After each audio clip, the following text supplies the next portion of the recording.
Hi guys, welcome back to my channel. Thank you so much for joining me today. I really hope that you're enjoying my 10-step plan to having the most amazing Disney World vacation. I definitely think it will help you and your family in planning a spectacular vacation in Disney World. So today I am going to talk about steps 6, 7, and 8. Yeah, I'm going to try to do the whole thing, okay? It's not going to be easy. So let's start off with planning for special events. Disney has so many special events to offer and they're all amazing. So I try to do at least one or two every time we go. I try to do something new and different, which is hard because sometimes I love an event so much I want to do it every time I go back, but it's nice to explore other options when you can. So I'd like to just share with you a few of my favorite events that I have done over the years. So I'm going to start off with Mickey's Not So Scary Halloween Party. That is probably number one on my list. If I ever have an opportunity to go when Mickey's Halloween Party is going on, I really try to do it because not only do you get to go trick-or-treating with your children, which is lots of fun, there are some amazing parties going on. The parade is by far my favorite Disney parade, except for the Main Street Electric Parade, which is now sadly gone. Mickey's Not So Scary Halloween Party has the best parade. I don't want to give you any details because I don't want to ruin it for you if you do decide to go, but it is just awesome. My favorite by far. It's a great night. Alongside of that, and a definite plan B for me, is Mickey's Christmas Party, which is also really a lot of fun. I enjoy it so much. It kind of kicks off the holiday season for you, and it's kind of amazing. One year we had gone and we were lucky enough to be there when the Halloween party ended and the Christmas party began, and we had an opportunity to check out both, which was one of my favorite trips that we had ever had in Disney World because we did get to take advantage of both of those parties. But it is really true magic going on in Disney World because one day, like, everything was decorated for Halloween, and overnight, within hours, like literally hours, the whole park transformed from Halloween to Christmas. It was unbelievable. Definitely an amazing thing to experience and see. So I do enjoy both of those parties. The Christmas parade is also really amazing. And they give you hot chocolate and cookies, and it snows magically. It snows, and it's really a lot of fun. I love it. Another thing that my family really enjoyed doing was Mickey's Backyard Barbecue, which I believe is over in Fort Wilderness somewhere.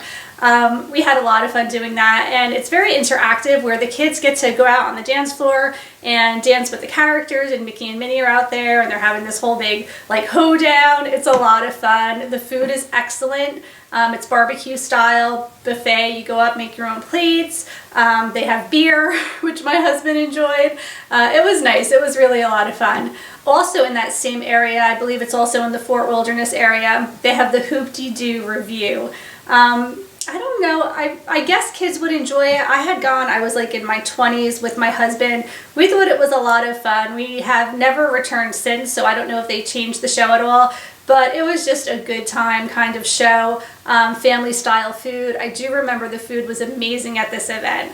They have a luau over at the Polynesian, which I have never gone to, but I hear that's a great time as well. They have the Bippity Boppity Boutique, so if you have a little girl that you would like to take there, that would be a great time. I have taken my daughters there, and they had on their, Cinderella princess dresses, and they put their hair up with the tiara and all of the pretty hair clips and the sparkles and the makeup. And it's just a lot of fun. It's something to experience. I try to coincide that with lunch or dinner at Cinderella's castle. It's nice to be all dressed up and to get to meet the princesses and have photographs taken with them in the castle. It's really nice to combine those two if you can. There's so many things to do. I mean, I could probably spend the rest of my life in Disney and just have a great time every day and find something new to do that I haven't done before. They also have the fishing trips, which are a lot of fun. You basically rent a pontoon boat, and you can have, I think, up to 5 people, and you have a tour guide that brings you out fishing. And my husband and son have done this a couple of times, and now it's a must on the list every time that we go, they want to go on this fishing trip because they really catch big fish. Like my son has caught some really big bass and things like that. So that is a great time. Usually when the boys go fishing, the girls go to the Bippity Boppity Boutique. My older daughter doesn't want to do it this year because she feels like she's getting too old. I would do it. They do it for moms, and I think it's going to be fun for all three of us to do it. But for now, we're just going to watch Madison get all spiffed up, and then we're going to go have lunch at Cinderella's Castle with her. When the boys are done with their fishing trip, we're all going to meet at the castle and have a nice lunch together. So that will be a lot of fun. But do your research. You know, when you get the unofficial guide to Walt Disney World book, which was my very first thing to do on the 10-step process, you can read more about the different special events that they have.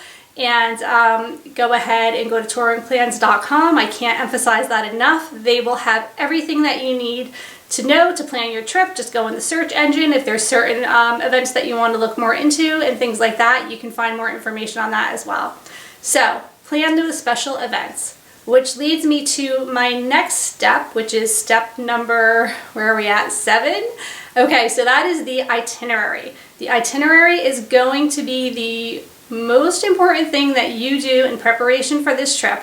I know a lot of people don't write down where they're going and what they're doing, and I know a lot of my family and friends think that I'm absolutely out of my mind because I'm so strategic in my planning for a day in Disney.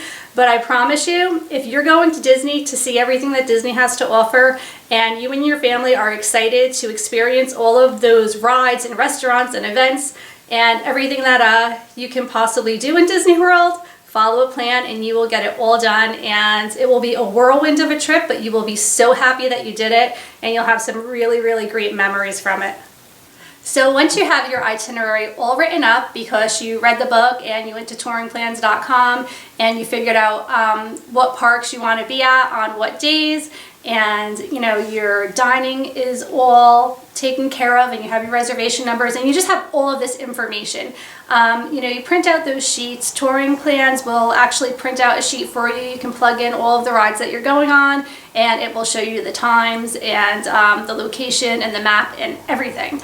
So you're going to have all of this stuff. You should put together some type of a Disney binder. So I'm going to show you my Disney binder from our last trip in 2015, just so you can get an idea of how I structure it and set it up so that it can be helpful for you in planning your itinerary for the week and keeping all of those important documents, reservation numbers, airline tickets, event tickets, everything that you have. You can just keep it all together in a safe place for your trip. So here is the Walt Disney World Vacation binder, and as you can see, this one is from 2015. This is just all of my 2015 information because I do not have it set up yet for 2017, but I just figured this would be a great sample for you guys. I had this little cheat sheet of all of the restaurants that we were eating at and the days that we would be in certain parks. And then here are my brochures from the Mickey's Not So Scary Halloween party that we attended, which was a lot of fun. And then I also had this notebook, and I just took notes on the different hotels that I was looking into, prices and things like that. So I thought this was great, and I love how it has this little zipper front compartment that you can stick things in.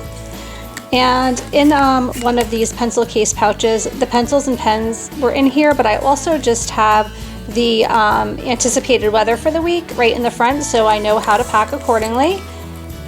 And then here is how I have everything tabbed. So I had flight information, resort information, my itineraries, any of my dining reservations, and then it's hard to see this purple, but it's special events. So this would have been the tickets for the Halloween party and any other special events that we had going on. And I'll just quickly show you at a glance what my itineraries look like. I just print everything out, I type everything up. This was what we did at the Mickey's Not So Scary Halloween party. And then over here I have the maps for all of the parks. This is Magic Kingdom, Hollywood Studios, and then on this side I have Epcot and Animal Kingdom, just so that I can see at a glance where the rides and things are. And then I have lots of notes and stuff on here, but you can see here, this is what it looks like when you go to touringplans.com and you schedule out your day. You plug in all of the rides that you're going to be going on, and it will map it out for you really nicely.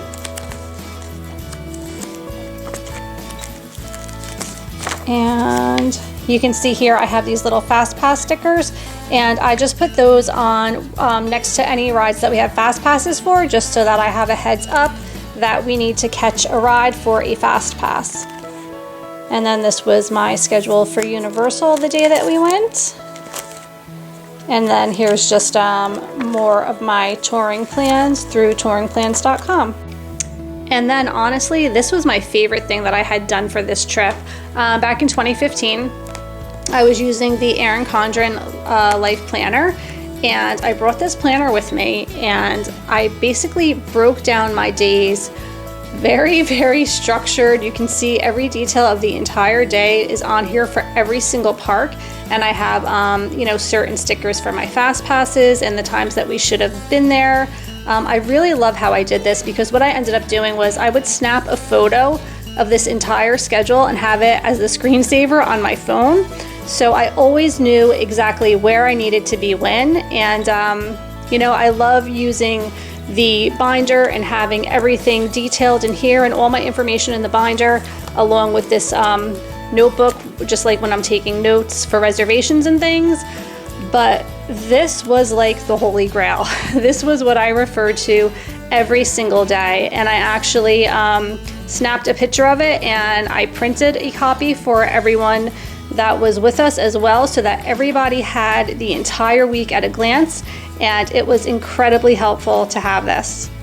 To show you more closely, I have the weather, the high and the low, where we're going to be, and then I have the hours of the park right here. And then I just had every single ride in the order that we were going, followed by the fast passes, dining reservations. I had a different sticker for dining.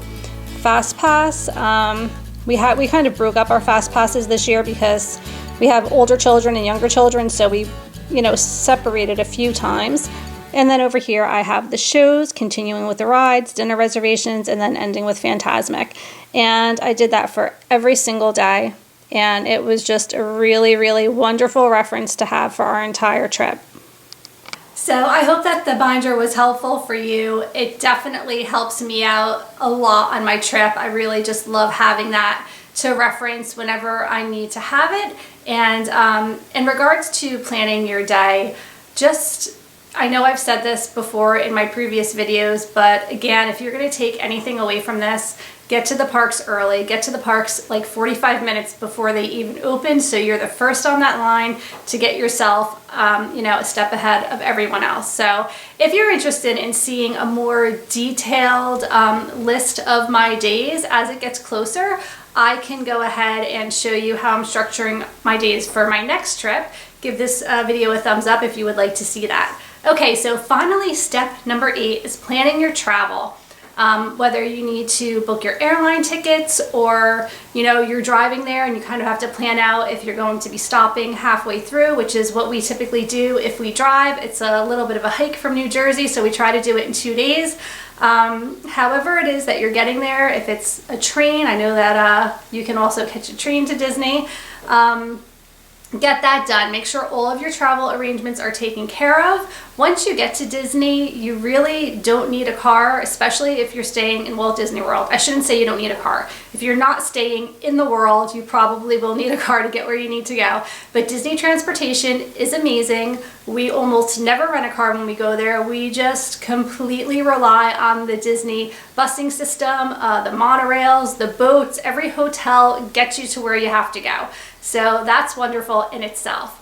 I typically get my airfare about 4 months in advance. That just is where I find the best rates for the most part. So usually 4 months before the trip, I'll start searching for the best airfare tickets that I can possibly get. We have had times where we decided just to drive just because the airfare was too expensive, especially now that we're a family of 5. That can get a little bit pricey.